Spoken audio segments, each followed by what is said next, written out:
El agua era profunda, la corriente violenta, pero él era fuerte. San Cristóbal vivía para servir, cargando viajeros de un lado a otro del río, hasta que, cierto día, un niño lo llamó. Frágil, silencioso, con ojos que parecían infinitos. Cristóbal sonrió, puso al niño sobre sus hombros y entró en el río. Pero a cada paso el peso aumentaba, el agua subía, sus rodillas temblaban. Era como cargar el mundo entero. Gritó: «¿Quién eres tú, niño, que casi me ahoga?». Y entonces el cielo se abrió. El niño respondió: «Soy yo a quien creaste que estás cargando. Soy Jesús, y tú cargaste al Salvador del mundo». En ese instante, un simple cargador se convirtió en un santo eterno. Ahora entenderás por qué San Cristóbal no solo cruzó el río, sino que llevó sobre sus hombros al mismo Dios hecho niño. Capítulo 1. Nacimiento y orígenes misteriosos. La oscuridad aún envolvía las primeras horas de un día común en Canaán, o quizás fue en la antigua Arabia. Nadie lo sabía con certeza. Los registros eran vagos, entrecortados por leyendas y murmullos. Lo que se sabía es que en aquel pueblo rodeado de arena caliente y palmeras silenciosas nació un niño como ningún otro. No vino con llanto frágil ni con la ligereza de los recién nacidos. Él llegó al mundo con un peso que asustaba a las parteras y una mirada de adulto en los ojos, aún sin color. Sus padres, hombres simples, lo llamaron réprobo, un nombre extraño, casi pesado, como si ya anunciara un destino fuera de lo común. Desde muy joven, él destacaba de los otros niños. Crecía rápido, y no solo en altura. Su fuerza era sobrenatural. Una vez, con solo 7 años, empujó solo una carreta atascada que 6 hombres no pudieron mover. Sus brazos eran como troncos de olivo y sus manos anchas como palas de hierro. Cuando entraba a los mercados, los hombres susurraban y las mujeres apartaban la mirada. Pero había un desconcierto. Réprobo era inmenso por fuera, pero por dentro se sentía pequeño ante el misterio de la vida. Algo faltaba, una fuerza mayor que la suya propia, un sentido, un llamado. Sus padres intentaron incluirlo en las tareas de la aldea, carpintería, agricultura, caza, pero nada lo llenaba. Quería algo que lo desafiara, que estuviera a la altura de la grandeza que llevaba sin entender. Al cumplir la mayoría de edad, su presencia ya causaba inquietud. Los ancianos del pueblo comenzaron a temerlo. Algunos decían que su fuerza era una señal de los dioses, otros que venía del infierno, pero Réprobo solo quería una cosa: servir al mayor de los reyes. La idea crecía en su alma como un árbol al sol, y así, un día, aún bajo el fuerte aroma del incienso quemándose en el templo pagano del pueblo, anunció a su familia: «Parto en busca del Señor más poderoso del mundo. No descansaré hasta encontrarlo, porque solo el más fuerte puede ser digno de mi fuerza». Las despedidas fueron breves, no había lágrimas, solo el silencio resignado de quienes sabían que jamás verían a ese gigante de nuevo. Réprobo partió con un bastón de olivo, un manto de lana oscura y una bolsa de cuero con pan seco. Los primeros días fueron fáciles.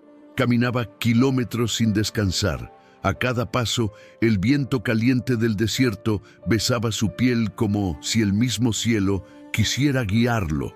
Pero entonces vino la soledad. En el 4.º día de jornada, una tormenta de arena lo alcanzó. Refugiado en una cueva, donde el olor a roca mojada y polvo le quemaba los pulmones, se encogió y lloró. No por el dolor físico, sino por la duda. ¿Y si jamás encontrara a ese rey? ¿Y si su fuerza no pasaba de un castigo? Esa noche, mientras las estrellas temblaban en el cielo como velas al viento, Réprobo tuvo un sueño. Un trono alto, dorado, rodeado de claridades, un hombre con corona, pero sin rostro, y una voz: «La verdadera fuerza está en quien se arrodilla». Al amanecer, el gigante se levantó con el cuerpo cubierto de polvo y el alma más inquieta que nunca. La búsqueda apenas había comenzado. Su fuerza, que hasta entonces asustaba al mundo, pasaría a ser su instrumento para encontrar algo infinitamente más poderoso: la verdad de Dios. El niño réprobo, nacido entre las incertidumbres de Oriente, con sus ojos de tormenta y brazos de guerrero, estaba a punto de descubrir que su misión no era dominar, sino cargar. Capítulo 2. La búsqueda del rey más poderoso. Las llanuras de Oriente eran vastas, salpicadas de pequeñas ciudades con torres de piedra, muros de arcilla y mercados bulliciosos. Por donde pasaba, Réprobo llamaba la atención como una aparición. Su altura descomunal y sus pasos pesados hacían que las madres recogieran a los niños y los hombres tomaran discretamente sus dagas. Pero él no buscaba confrontación, buscaba un rey, el mayor rey, aquel a quien podría entregar su vida y fuerza con honor. Cierta mañana, tras días caminando bajo el sol que hacía arder la piel y agrietar los labios, Réprobo llegó a una corte resplandeciente, donde los estandartes rojos ondeaban al viento como lenguas de fuego. Era el palacio de un rey conocido por su riqueza y poder. Réprobo, con su honestidad casi ruda, pidió inmediatamente ser admitido como sirviente del soberano. «Traigo la fuerza de los ríos y de los truenos», dijo al guardia de la puerta, levantando un tronco de olivo con un solo brazo. «Quiero ofrecérsela al mayor de los reyes». Impresionado, el rey lo aceptó con entusiasmo. Réprobo pasó a escoltar la comitiva real, abrir camino en multitudes y cargar armamentos como si fueran sacos de trigo. Su fuerza se convirtió en leyenda dentro y fuera del reino. Pero no pasó mucho tiempo antes de que se diera cuenta de las grietas bajo el brillo dorado. Durante una cacería, una simple palabra lo cambió todo. Un trovador, para entretener al rey, cantó sobre el infierno. Cuando mencionó al demonio, el rey palideció. Hizo la señal de la cruz y ordenó que se detuviera la música. Réprobo, curioso, se acercó esa noche. «Majestad, ¿por qué temió ese nombre?». El rey dudó, pero confesó: «Porque él es más poderoso que yo. Él es el príncipe de las tinieblas, y aun yo, con mis ejércitos, tiemblo ante él». Aquel revelación fue un golpe. Réprobo, que creía haber encontrado al más poderoso, entendió allí que estaba sirviendo a un hombre frágil, prisionero del miedo. Con la misma simplicidad directa de siempre, recogió sus pertenencias y dejó el palacio antes de que el sol naciera. «Si el rey teme al demonio», pensó, «entonces es al demonio a quien debo servir». Y así comenzó un nuevo capítulo sombrío. Réprobo vagó hasta el corazón del desierto, donde, según los rumores de los mercaderes, vivía un hombre encapuchado, dueño de poderes oscuros. Lo encontró en medio de un vendaval, rodeado de perros negros y cuervos hambrientos. El hombre, de voz ronca y mirada penetrante, aceptó su oferta. Durante algún tiempo, Réprobo se convirtió en parte de las filas ocultas del mal. Destruía altares, espantaba monjes, asustaba caravanas. Su fuerza ahora servía a las tinieblas, pero incluso allí algo lo incomodaba. Había momentos en que su señor evitaba los caminos donde se habían plantado cruces. Cierto día, ante un simple crucifijo plantado por un campesino, el demonio dudó. «¿Por qué paramos?», preguntó Réprobo. El demonio apretó los dientes. «Porque hay un hombre al que no puedo enfrentar, aquel que murió en esta cruz». Réprobo sintió su corazón dispararse. La verdad lo atravesó como una flecha. El ser que él servía no era el más poderoso. Huía ante un símbolo, un nombre, un hombre. Aquella noche, Réprobo abandonó todo: las vestiduras negras, las promesas, los poderes que no comprendía. y por segunda vez partió en busca de un nuevo rey. No más un señor del oro o del terror, sino de aquel que hacía hasta que los demonios se inclinaran. Ahora el viaje tomaba otro rumbo. Por primera vez, Réprobo no buscaba más gloria o a alguien que fuera digno de su fuerza. Buscaba al verdadero rey, aquel que se esconde en lo humilde, en lo invisible y tal vez en el sufrimiento. Mientras caminaba bajo la luz de la luna silenciosa, con los pies heridos y el alma en llamas, se sentía menos poderoso, pero más humano, porque comenzaba a entender que la fuerza que llevaba no era para dominar, era para servir al amor. Capítulo 3. El encuentro con el diablo. Las noches se volvieron más frías, y el silencio del desierto parecía eco del conflicto que ahora crecía dentro de Réprobo. Ya no caminaba como antes, con la seguridad de quien busca un trono terrenal, sino con la humildad de quien busca sentido. Sus pasos marcaban el suelo seco como un penitente, y los vientos soplaban entre las dunas como susurros de advertencia. Fue en una de esas caminatas que Réprobo vio, a lo lejos, una figura conocida, el mismo hombre encapuchado que alguna vez fue su señor en las tinieblas. Estaba a la sombra de un viejo sicómoro, los ojos fijos en el viajero. Réprobo se detuvo. Un escalofrío subió por su espalda, no de miedo, pues nada en el mundo lo asustaba, sino de reconocimiento. Sabía que ese reencuentro no era casual. El demonio había venido a buscarlo de vuelta. «Has vuelto, Réprobo», dijo la voz fría. «Tu lugar aún te espera a mi lado. El mundo es tuyo si lo deseas. Poder, oro, gloria. Estás hecho para gobernar, no para servir a un carpintero muerto en una cruz». Réprobo lo encaró, y por un momento el pasado lo atrajo con fuerza. Recordó las riquezas, el miedo que inspiraba, la reverencia de los hombres.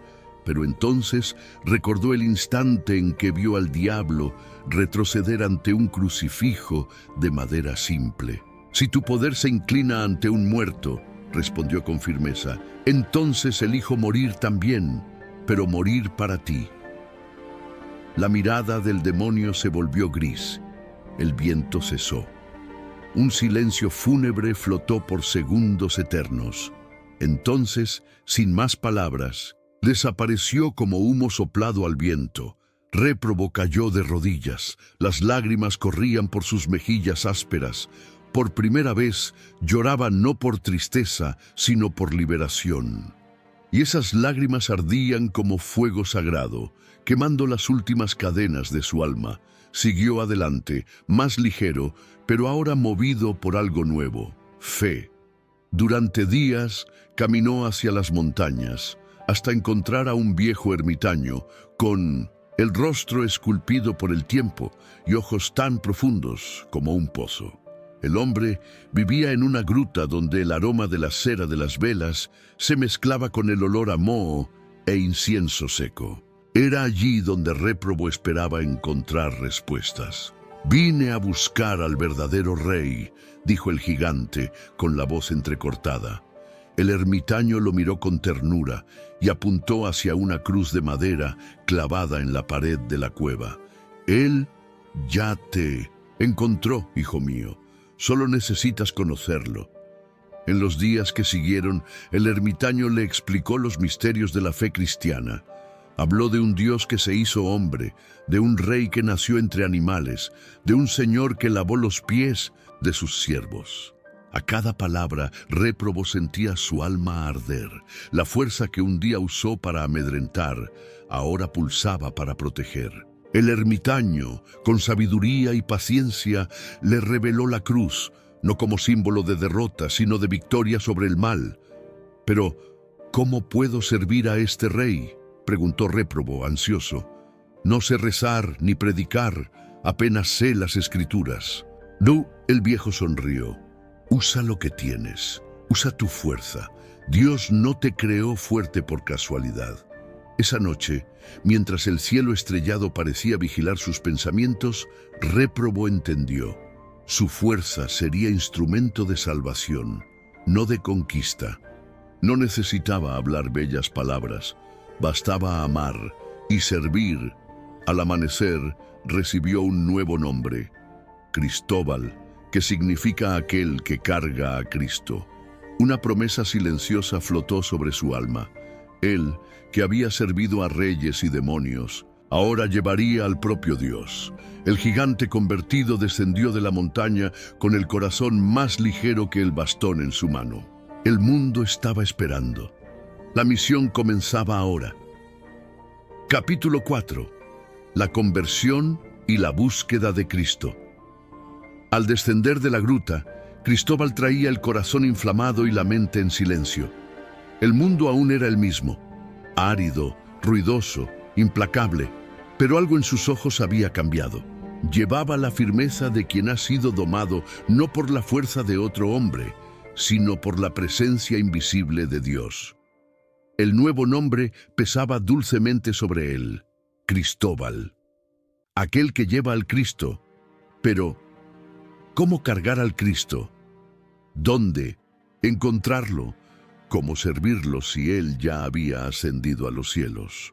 En la última conversación con el ermitaño, éste le había dicho: busca el lugar donde tu fuerza encuentre a los que no tienen nada. Aquel que lleva a los más frágiles, lleva al propio Cristo. Esas palabras resonaron como campanas dentro de él. Partió sin un destino cierto, pidiendo al cielo una señal.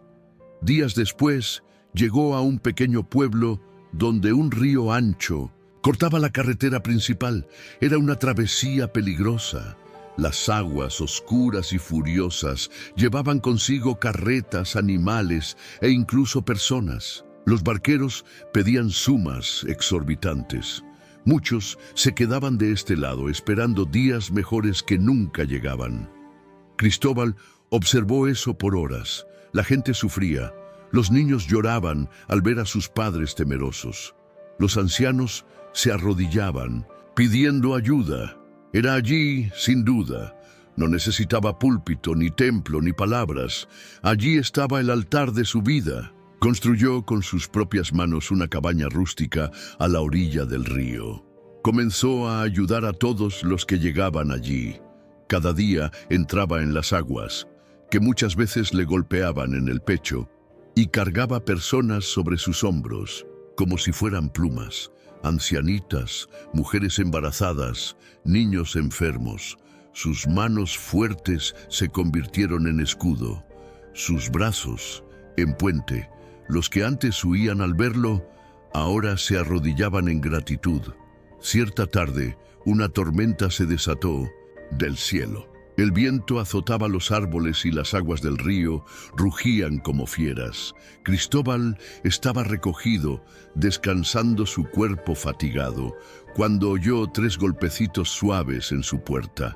Al abrirla, vio a un niño, mojado, temblando, con una túnica marrón pegada al cuerpo. «Señor, necesito cruzar», dijo con voz débil. Cristóbal dudó. Las aguas estaban demasiado violentas. Era una locura intentar la travesía en ese momento. «Vamos a esperar a que pase la tormenta, pequeño», sugirió con ternura. Pero el niño insistió. «Es ahora. Necesito que usted me cargue». Los ojos del niño tenían un brillo diferente. Algo allí trascendía el miedo. Cristóbal se arrodilló, puso al niño sobre sus hombros y entró en las aguas. Al principio todo parecía normal. El peso era el de un niño común, pero a cada paso el cuerpo del niño parecía crecer. Las aguas, que ya eran altas, parecían levantarse aún más. El niño se volvía insoportablemente pesado. El gigante jadeaba. El corazón latía descompasado. Los músculos temblaban. Sentía como si cargara una montaña o el mundo entero. Sus rodillas vacilaron. El viento cortaba su rostro como cuchillas. El rugido del agua llenaba sus oídos. Pensó en rendirse. Gritó por ayuda. Ninguna respuesta. «¿Quién eres tú?», gritó entre lágrimas y sudor. «¿Por qué eres tan pesado?». Entonces, en medio de la travesía, el niño habló, y su voz ya no era de niño. Era una voz llena de ecos, suave como una brisa y poderosa como un trueno, porque estás cargando al Salvador del mundo. Cristóbal se detuvo. Las aguas se aquietaron por un instante. Los vientos cesaron. Y vio, por un breve momento, el rostro transfigurado del niño. Los ojos eran como dos estrellas. En sus pequeñas manos estaban los clavos invisibles. En su cabeza, el reflejo de una corona de espinas. Y en su pecho, el universo entero.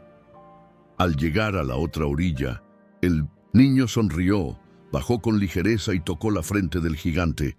Ahora sabes quién eres. Me has servido como ningún rey jamás fue servido. A partir de hoy serás conocido por todos, y tu nombre será invocado donde haya peligro. Entonces desapareció. Cristóbal cayó de rodillas en la arena empapada. Las lágrimas se mezclaban con la lluvia. El cuerpo dolía, pero su alma estaba en paz. Por primera vez tenía una certeza absoluta. Había cargado al propio Dios. Capítulo 5. El oficio de transportador de viajeros. A partir de ese día en que cruzó el río con el propio Cristo sobre los hombros, Cristóbal nunca más fue el mismo. Algo en su mirada había cambiado. Había una paz serena, pero también una luz que hacía que hasta los más incrédulos se callaran ante su presencia. Regresó a la orilla del río con un nuevo propósito. Ya no era solo un ayudante, era un instrumento vivo de la misericordia divina. Construyó un refugio mejor con ramas trenzadas y piedras resistentes. Clavó una cruz de madera junto a la puerta y todos los días, antes de entrar en las aguas, se arrodillaba ante ella. Tocaba el suelo con la frente y murmuraba una corta oración, pero llena de fe. Que yo vea a Cristo en cada uno que yo cargue. La gente comenzó a reconocerlo. El santo del río, decían los que pasaban. Peregrinos desviaban caminos solo para verlo. Las madres venían con sus hijos enfermos, los ancianos con sus muletas, los hombres quebrados por guerras y pérdidas. Cristóbal los acogía a todos. El calor del sol quemaba su piel oscura, las piedras herían sus pies, pero él no se quejaba. «Es Cristo», decía en voz baja para sí mismo. «Es Cristo a quien llevo». Había un momento especial todos los días. Al atardecer, cuando el sol se sumergía en el horizonte tiñendo el cielo de naranja y sangre, se arrodillaba a la orilla del río y contemplaba el reflejo de la cruz en el agua. La brisa suave soplaba, y el dulce olor de la vegetación baja se mezclaba con el aroma de la madera húmeda. Era su altar, su templo, pero no todo era luz. Había ojos que observaban de lejos con desconfianza. Gobernantes locales, sacerdotes, paganos e incluso mercaderes influyentes lo veían como una amenaza. Un hombre simple, sin elocuencia, sin autoridad, y aún así arrastra multitudes, preguntaban. El hecho de que Cristóbal rechazara pagos enfurecía a los barqueros y atravesadores. Cierta vez, un grupo de soldados llegó hasta su cabaña. Querían saber por qué hacía eso. Intentaron intimidarlo. Uno de ellos lo empujó. Cristóbal se mantuvo firme, sin responder. Solo miró al hombre con tanta compasión que el soldado se alejó avergonzado. Por la noche, mientras recogía los pedazos de un viejo remo roto, Cristóbal sintió el peso de la cruz invisible que cargaba todos los días. No era solo físico, era espiritual. El dolor de ver a tantos abandonados, la rabia de quienes lo perseguían sin motivo, el cansancio del cuerpo que envejecía, todo eso lo ofrecía, en silencio, al Cristo que había cargado. En una tarde nublada, una mujer se acercó con un bebé en brazos. El niño lloraba sin parar, el pequeño cuerpo ardía en fiebre. Cristóbal la miró con ternura. Tomó al bebé con cuidado y cruzó el río. Cuando llegó a la otra orilla, el niño dormía serenamente. La fiebre había cesado. La mujer cayó de rodillas y lloró. Cristóbal, con los ojos humedecidos, solo respondió: «Fue él, no yo, siempre él». Esos pequeños milagros se volvieron frecuentes, pero Cristóbal no los anunciaba, no buscaba fama. Su deseo era simple: ser puente, ser apoyo, ser instrumento. Y cuanto más servía, más se sentía ligero, como si, al cargar el peso de los demás, estuviera liberando su propio corazón. En la soledad de las noches, a veces recordaba al niño. En el río, el peso que aplastaba sus hombros aún parecía presente, no como dolor, sino como presencia, un recuerdo vivo de que Dios, un día, se dejó cargar por él, y por eso su fuerza nunca más sería solo suya, era de él, para él. Capítulo 6. El encuentro con el niño misterioso. Era una mañana envuelta en niebla. El río parecía dormido bajo el velo blanco que descendía de las colinas, como si el cielo quisiera esconder por un instante el mundo de los hombres. Cristóbal estaba arrodillado, con las manos firmes en el suelo húmedo, cuando escuchó pasos ligeros en el barro. Se volvió. Un niño, sencillo, rostro limpio, pies descalzos, ojos tan tranquilos que parecían contener la eternidad. «Señor», dijo el niño con una voz que era a la vez frágil y profunda, «necesito cruzar el río».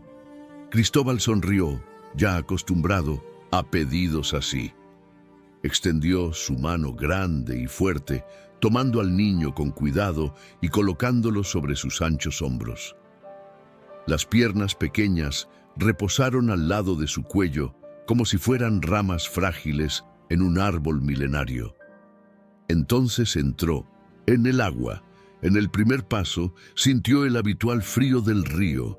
En el segundo, la corriente ya lo forzaba a clavar los pies con más firmeza en el lecho pedregoso. En el tercero, el peso del niño parecía aumentar. No era solo una impresión, era real. Sus rodillas comenzaron a temblar. El niño pesaba como si cargara una roca viva. Cristóbal se detuvo, respiró hondo, ajustó al niño en los hombros y siguió.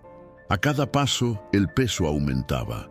Era como si sobre él reposara todo el sufrimiento del mundo, los dolores de parto de las mujeres, las lágrimas de los huérfanos, las cruces de los perseguidos, las noches sin pan. El río rugía a su alrededor como una bestia hambrienta. El agua llegaba al pecho. Jadeó. Su columna parecía a punto de romperse. Las venas pulsaban en los brazos. El cielo oscureció de repente. «¿Por qué eres tan pesado?», gritó, con la voz entrecortada por el esfuerzo. El niño, hasta entonces silencioso, respondió con suavidad: «Porque estás cargando el mundo entero y aquel que lo creó». Cristóbal se detuvo. Las palabras cortaron el aire como relámpago. Sus ojos se abrieron de par en par. El niño entonces le tocó la frente y en ese instante la visión se abrió. No vio más a un niño, sino al propio Cristo, el rostro transfigurado, la piel brillando como el sol. En las manos, las marcas de los clavos. Un brillo dorado envolvía su cuerpo como un manto de fuego tranquilo. Los ojos eran como dos ríos que corrían directos al corazón. «Eres Cristóbal», dijo Jesús, «aquel que me carga, aquel que me sirve con su fuerza, con su silencio, con su dolor». Lágrimas brotaron de los ojos del gigante, y por un instante no sintió más peso alguno. El cuerpo ligero como una pluma, el agua ahora calma como un lago, el viento cesó, todo quedó en paz. Al llegar a la otra orilla, el Cristo niño descendió de sus hombros y sonrió. «Por tu fe, mucho será revelado. Por tu servicio, muchos serán salvados. Tu nombre será invocado en caminos peligrosos, en las tempestades, en los terremotos. y yo estaré con todos los que te llamen. Entonces desapareció, como una brisa que se retira. Cristóbal se arrodilló allí mismo, con el rostro mojado, no solo del agua del río, sino de una emoción que no cabía en el pecho. El suelo parecía sagrado, el momento era eterno. Estuvo allí por horas, sin mover un músculo. Se sentía entero, se sentía amado, y por primera vez comprendió profundamente: cargar a Cristo es cargar el mundo, y ser sustentado por Él en medio de la travesía. Capítulo 7. La revelación divina. El silencio que siguió a la revelación en el río no era ausencia de sonido, era presencia. Era como si el aire alrededor de Cristóbal estuviera impregnado de algo invisible, pero vivo. Toda la naturaleza parecía diferente. Los pájaros cantaban con más dulzura, el viento susurraba con reverencia, hasta el río, antes furioso, ahora fluía con una docilidad casi mística. Él sabía, tenía certeza, había tocado al propio Dios. El mismo Dios que había descendido del cielo en forma de niño para caminar sobre su carne, cruzar el río sobre sus hombros y revelar la verdad última. El amor se deja cargar. Pero esa paz era solo el preludio de una nueva misión. La revelación no era un premio, era un envío. Días después, Cristóbal, con la autoridad silenciosa que solo los verdaderos santos poseen, decidió dejar la orilla del río. No porque abandonara su obra, sino porque había sido llamado a algo mayor. Anunciar aquel que había cargado con el cuerpo y ahora cargaba en el alma. Tomó su cayado de olivo, ató el manto raído sobre los hombros y partió. No llevó provisiones, ni planes, solo la cruz grabada en el corazón y el nombre de Cristo en los labios. Caminó por aldeas olvidadas, donde el pueblo adoraba piedras y dioses con ojos vacíos. Hablaba poco, pero cuando hablaba, su voz era como trueno en las montañas. Sus palabras venían de la experiencia viva. No hablaba de un Dios que había leído en los libros. Hablaba de un Dios que había cargado en los hombros. En una aldea pagana, los líderes locales lo interrogaron. Querían saber qué fuerza era aquella, qué valentía era aquella que desafiaba las costumbres de los antepasados. Cristóbal, de pie sobre una piedra, sin ninguna arma o protección, respondió: no les hablo de fábulas ni de amenazas. Hablo de un Dios que se hizo hombre y se dejó llevar. Hablo de amor. Y el amor no teme reyes ni espadas.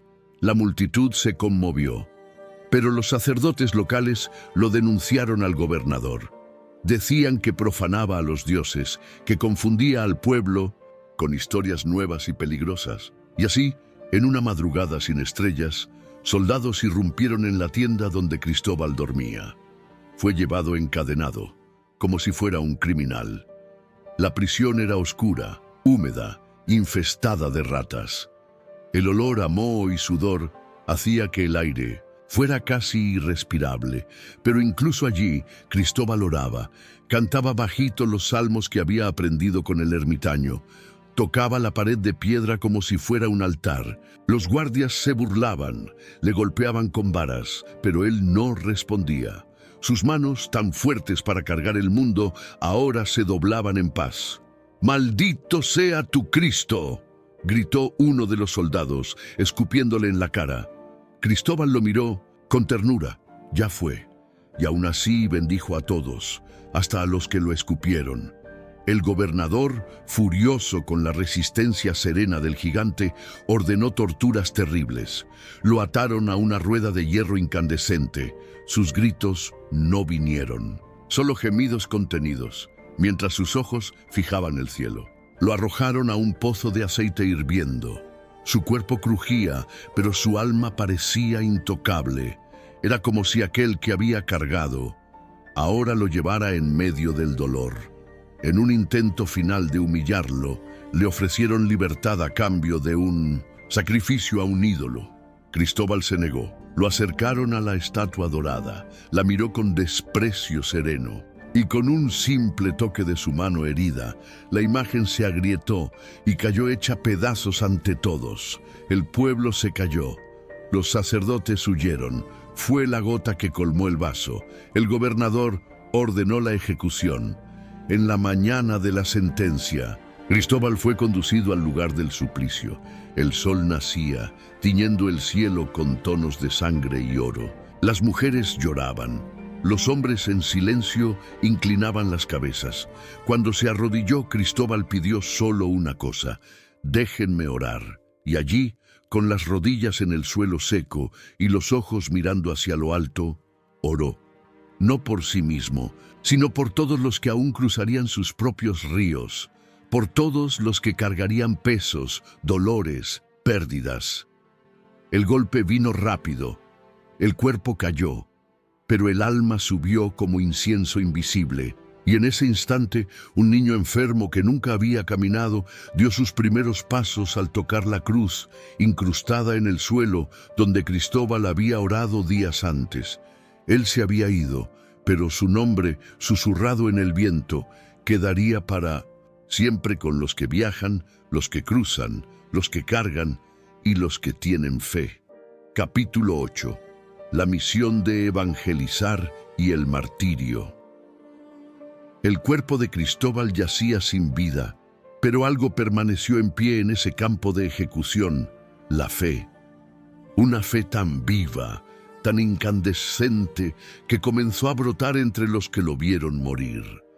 La noticia de su muerte corrió como fuego en paja seca. De villa en villa, el nombre del gigante que cargó a Cristo cruzó desiertos, montañas, continentes. Las madres susurraban su nombre al pie de la cama de los hijos.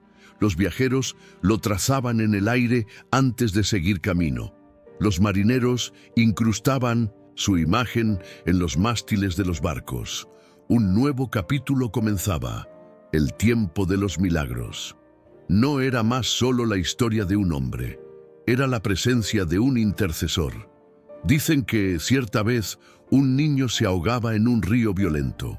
La madre, arrodillada en el barro, gritó: «San Cristóbal, que cruzaste las aguas con el Salvador, ayuda a mi hijo ahora».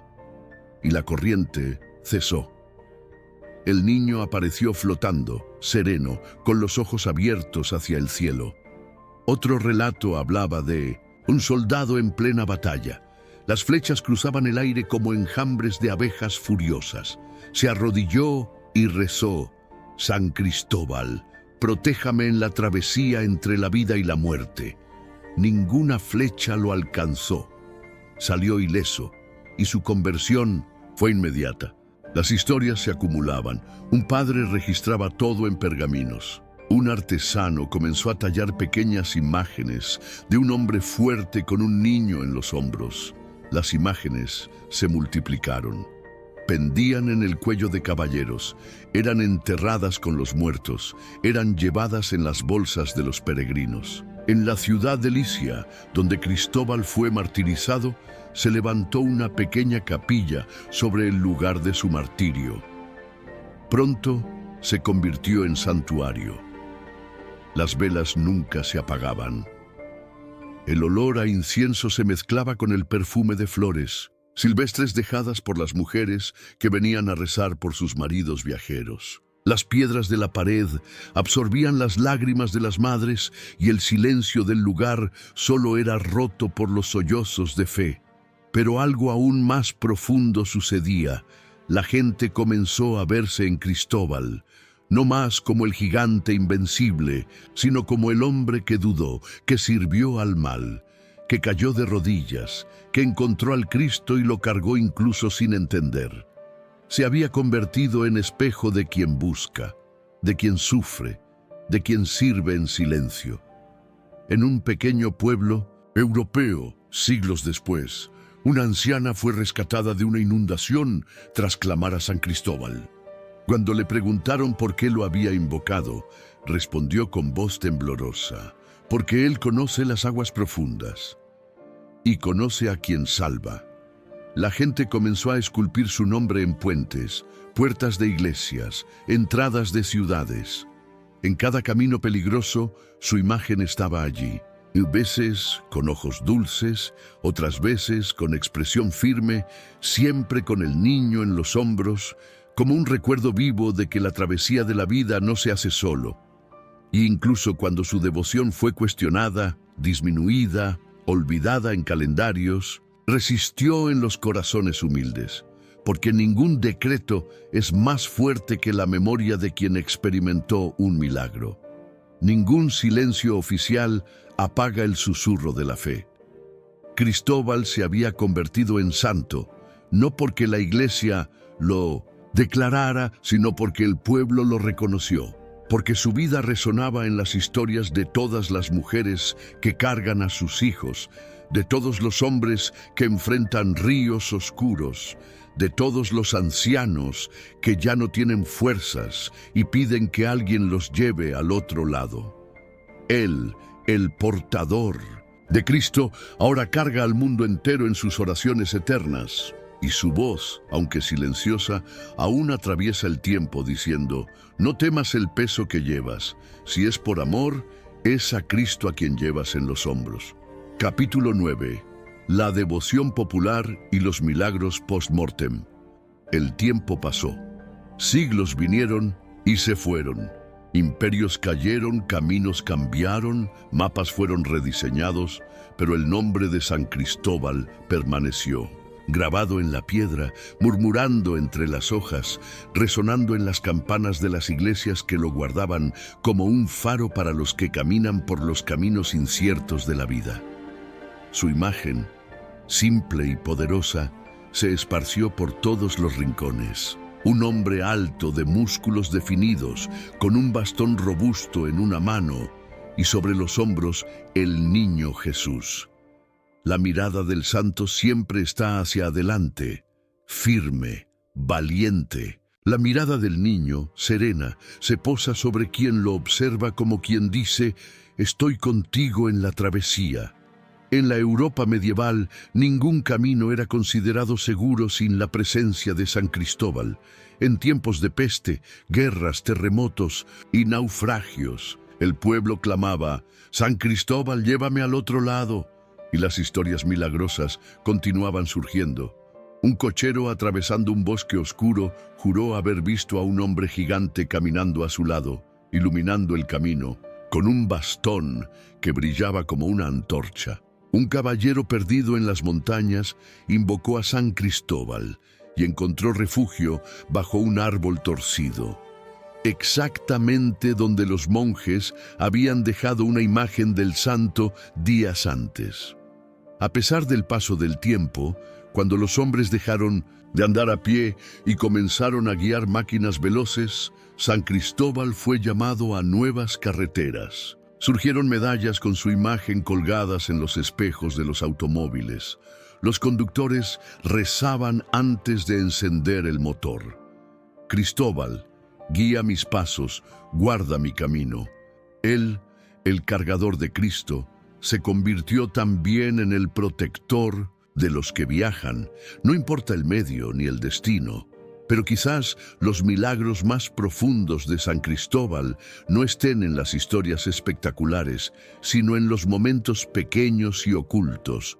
En la abuela que reza por el nieto que fue a estudiar lejos y pide: llévalo, San Cristóbal. En la mujer que enciende una vela antes de tomar el autobús y murmura: protege mi camino, mi santo. En el hombre simple que sostiene una medallita gastada en el bolsillo y la aprieta entre los dedos, como si fuera la mano de un amigo. Esos son los milagros que no salen en los libros, pero quedan grabados en los corazones, porque San Cristóbal representa más que seguridad. Simboliza la certeza de que no estamos solos en la travesía de la vida. Él es puente, es hombro, es camino vivo hacia el cielo. Y aún en los días de silencio, cuando la fe parece frágil y el miedo pesa más de lo que el cuerpo puede soportar, su ejemplo permanece.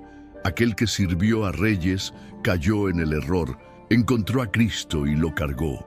No con palabras, sino con sudor y entrega silenciosa. Su historia, su imagen, su oración son recordatorios eternos de que cada paso dado con amor es una travesía sagrada y que Dios se deja cargar por quien carga al prójimo con ternura y valentía. Ahora silencia, el alma necesita respirar.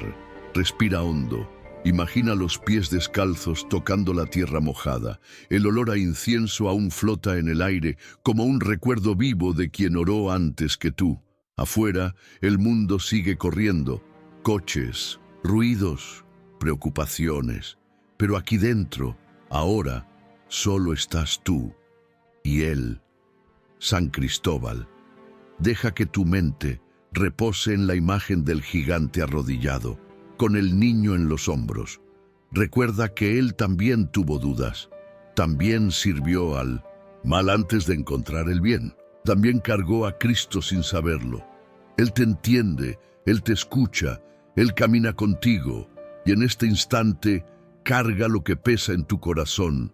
Ahora reza, San Cristóbal, que naciste con fuerza en los brazos y sed en el corazón, cuida de mí en este tiempo de caminos inciertos. Tú que un día buscaste al mayor de los reyes, enséñame a buscar no la gloria del mundo, sino la presencia viva de Cristo en los pequeños y los cansados. Tú que cargaste al Salvador sobre los hombros, enséñame a cargar mi cruz con valentía, a mis hijos con ternura, mis sufrimientos con fe. Guarda mis pasos, incluso cuando tiemblen. Protege a mi familia en las carreteras de la vida, las reales y las invisibles. Guíanos por las márgenes de la paz y líbranos de los ríos oscuros, de la duda, de la enfermedad, de la violencia. Cuando el miedo pese más que el cuerpo, recuérdame que no camino solo. Tú estás conmigo y el Cristo que cargaste también me carga. En los días de sol, sé mi compañero. En los días de tormenta, sé mi puente. Y cuando llegue la travesía final, llévame contigo, San Cristóbal, para que yo un día descanse en los hombros del eterno amor. Amén.